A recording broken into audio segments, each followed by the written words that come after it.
Well, author Diane Masson is here today, and also being a fellow Disney person. We were just talking about that, how much we like going to Disneyland. We're going to talk about your book here, if you can hand that to me here, your senior housing options, right here, and available on Amazon, right? It is.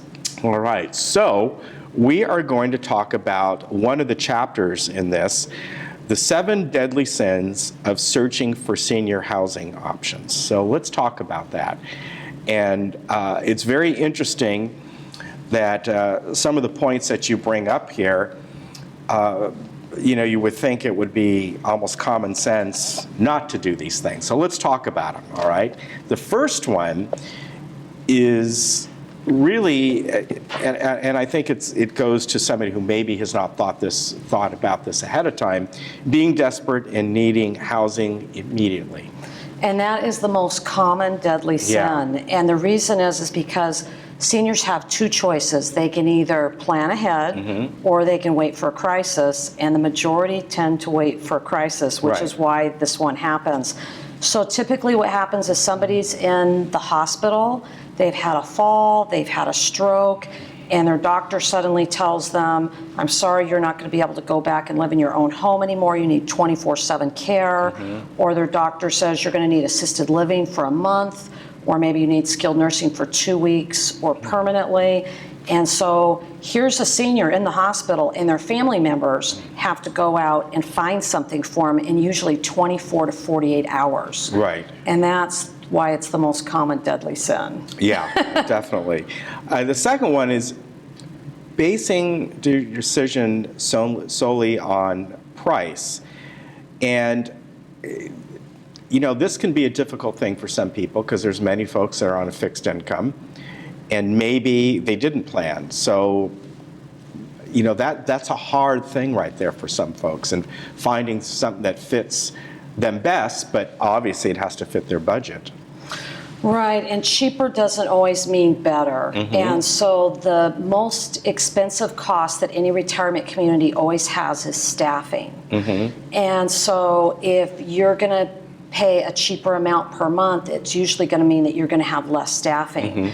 And so if you happen to be in an assisted living or skilled nursing and you have to go to the bathroom in the middle of the night and you hit your call light, you may wait longer if you're choosing to live in a least expensive community. So it's important to do your homework, and I think what seniors really want is they're looking for value and what's the best quality that I can get for the best bang for my dollar. And I think that's what most people are really looking for.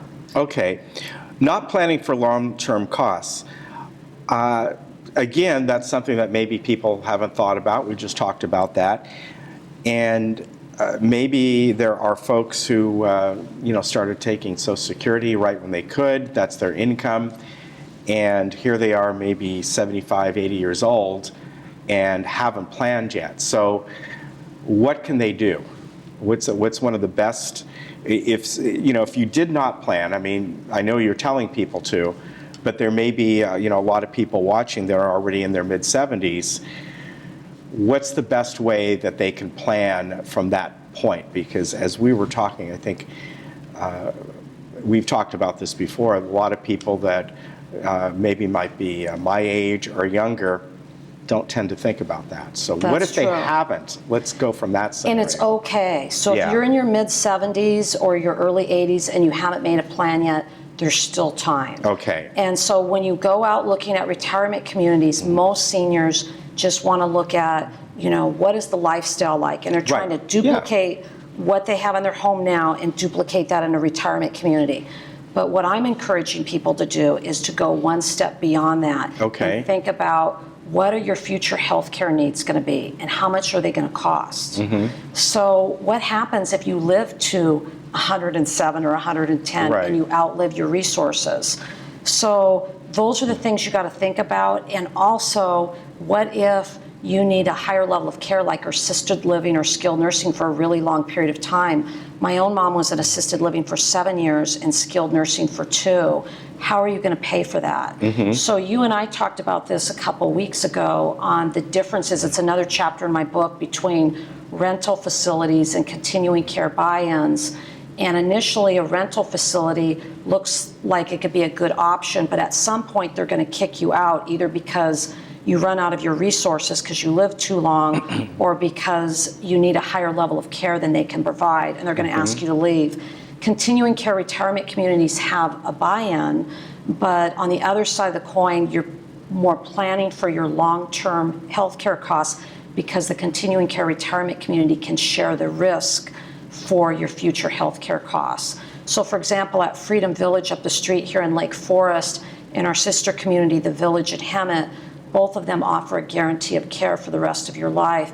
So if you outlive your resources through no fault of your own, both those communities make up the difference. So those are important questions that people need to ask. Let me ask you along those lines. Many of these type of facilities, as you know, you are in this business, it seems to change ownership a lot. We know, Freedom Village hasn't, but it's a common thing. But people are, they might be looking at other facilities that have good deals or good buy-ins like this, and going, this is right. Do those contracts that you sign in as a buy-in, are they legally obligated to be carried over if a new company comes in and buys that facility? Because I think that would be a real concern. They are, but Okay. the biggest challenge, I think, because that one you don't have to worry about, but the biggest one is the management staff turns over. And when the management staff turns over, the whole world can change, including, Right. Yeah. where you're living. So that's a concern. There's been some rental facilities in the area that have been bought and sold, up to 3 times in the last several years. Yeah. So people need to ask questions. That's one of the deadly sins is not asking the right Yeah. questions. And that's actually a right question, Ken. Yeah. So good job. Because, that would be a question I would ask. I go, okay, I'm buying into this. I may not need to be here for several years. What happens if a new buyer comes in and the facility is sold? So, that's I think that would be a huge question. Okay, here's one, and don't ever do this. Believe a salesperson 100%, right? There's tons of honest salespeople out there, but as in Really? any industry, there's always a few bad apples. And so you can't rely on the verbal promises. You must, have a written contract Right. that's your backup. And some people never read the contracts. So it's really important that you do your due diligence and do that. Yeah, it's a very important thing in anything, whether it's looking for a great senior housing option, if you're planning making advanced funeral arrangements for years from now, all that sort of thing. You've got to Well, really and if a look at it. retirement community Yeah. says to you, we're going to take care of you the rest of your life, which would be going back to relying on the verbal promises Yeah. of the salesperson, what happens if you outlive your resources and then go, well, this is what the salesperson told me. So Yeah. it's got to be in the agreement for services. It's got to be written in there. It's really important. All right, very good. Finally, avoiding, this is something you don't want to do. Ask your friends and relatives to help you evaluate your choices. And it's something you should do. You should sit down with them, especially family members, and turn around and go, look, these are some of the options I am looking at.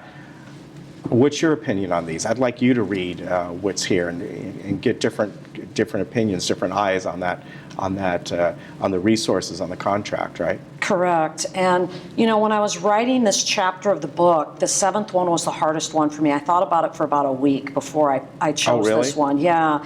And there's so many seniors out there that they don't want their neighbors to know they're considering making a move. Sometimes they don't want to tell their children. And so some people hide it, which is interesting. Right. But when you get down to the last 2, it's really good to have another set of objective eyes. And a really good analogy is college. And if any of us went to college, we didn't just look at one college. That Right. would have been prudent. We went and looked at several before we made our choice. And the same thing should go with senior housing, because this is where you're going to spend the next chapter of your life. Exactly. All right. All good advice. And the book is on Amazon, right? It is. And is it a Kindle edition too? Not yet, but there will be. All right. You can go ahead and on Amazon and get this.